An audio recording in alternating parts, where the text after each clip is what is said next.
Hello বন্ধুরা, আজকে হচ্ছে বৃহস্পতিবার আর আমি এখন থেকেই আমার ব্লগটা স্টার্ট করছি। আর এখন বাজে 10:30 বাজে। আর এখন একটু আমি চা খাবো।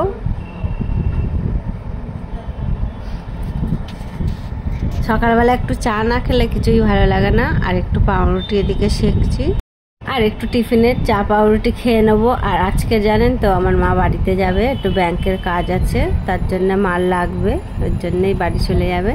আর একে দুধ বসিয়ে দিয়েছি, চা খেয়ে দে তারপরে রান্না বান্নার দিকে যাব।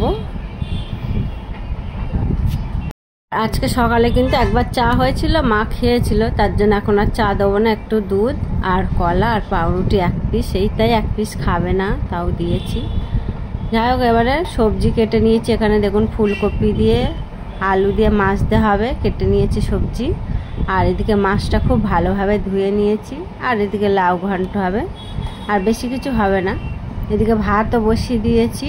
চলুন রান্না বান্নাটা সারা যাক, অনেকটাই দেরি হয়ে গেছে।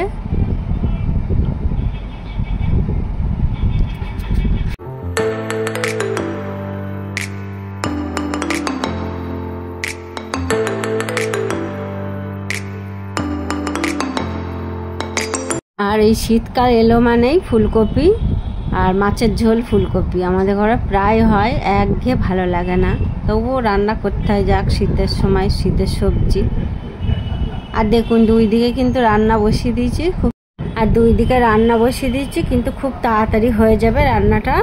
আর দেখুন মাছের ঝোল ভাত হয়েছে, ওগুলো না খেয়ে আমাদের পুচকুটা শুধু ডিম ভাজা দিয়ে ভাত খাবে। আর দেখুন ডিম ভাজা তো খাচ্ছে, মানে ভাত তো খাচ্ছে না, ডিম ভাজাটাই খাচ্ছে। আর ও কিন্তু খুব ডিম ভক্ত, জানেন তো।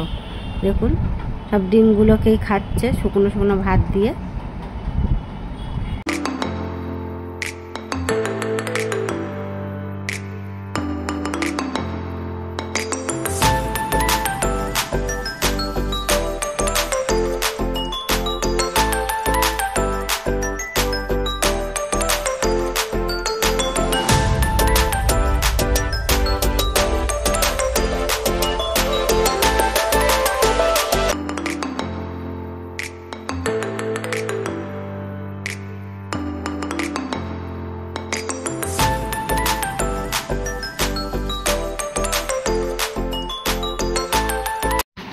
আর দেখুন বিকেলের একটু টিফিন বানাবো, ডিম সিদ্ধ করে গ্রেট করে নিচ্ছি, এটা ডিমের চপ বানাবো। খেতে কিন্তু দারুণ লাগে।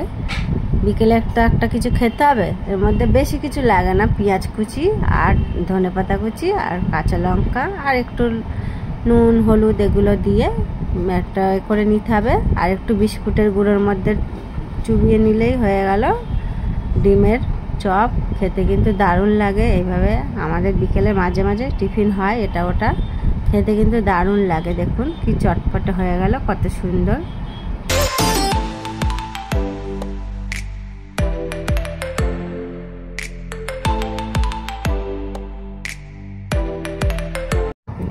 আর দেখুন ডিমের চপ বানিয়ে সবার তো খুব ভালো লেগেছে, সবাই একটা করে হাতে তুলে নিয়েছে, ব্যাস শেষ। খেতে কিন্তু দারুণ হয়। আর আমার ভিডিওটা এখানেই শেষ করছি। আপনারা খুব ভালো থাকবেন, সুস্থ থাকবেন, দেখা হবে নেক্সট ভিডিওতে। এখনের মতন টাটা।